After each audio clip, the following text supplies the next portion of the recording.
पार्वती जो माता सती का पुनर्जन्म थीं, हिमालय और मेना की पुत्री थीं।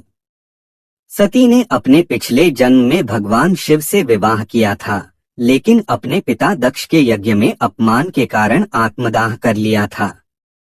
सती ने पुनर्जन्म में पार्वती के रूप में जन्म लिया और बचपन से ही शिव को अपना पति मान लिया। पार्वती की तपस्या पार्वती को शिव से विवाह करने के लिए कठिन तपस्या करनी पड़ी। शिव जो ध्यान और वैराग्य में लीन थे, आसानी से प्रसन्न नहीं होते थे।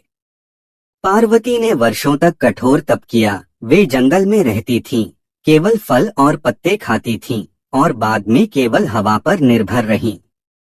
उनकी भक्ति और दृढ़ संकल्प से प्रसन्न होकर आखिरकार शिव ने उनकी तपस्या स्वीकार की। विवाह शिव ने पार्वती को अपनी पत्नी के रूप में स्वीकार किया। उनका विवाह धूमधाम से हुआ, जिसमें सभी देवी देवता शामिल हुए। यह विवाह न केवल दो आत्माओं का मिलन था, बल्कि शक्ति, पार्वती और शिव चेतना के संतुलन का प्रतीक भी था। संतान और जीवन शिव और पार्वती के दो पुत्र हुए, कार्तिकेय, स्कंद और गणेश। उनकी कहानी में कई रोचक प्रसंग हैं, जैसे गणेश का जन्म, कार्तिकेय का दानव तारकासुर से युद्ध और शिव पार्वती का प्रेमपूर्ण संवाद।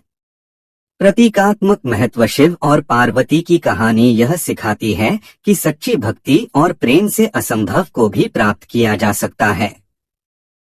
शिव का शांत स्वभाव और पार्वती की ऊर्जा, शक्ति मिलकर विश्व का संतुलन बनाए रखते हैं।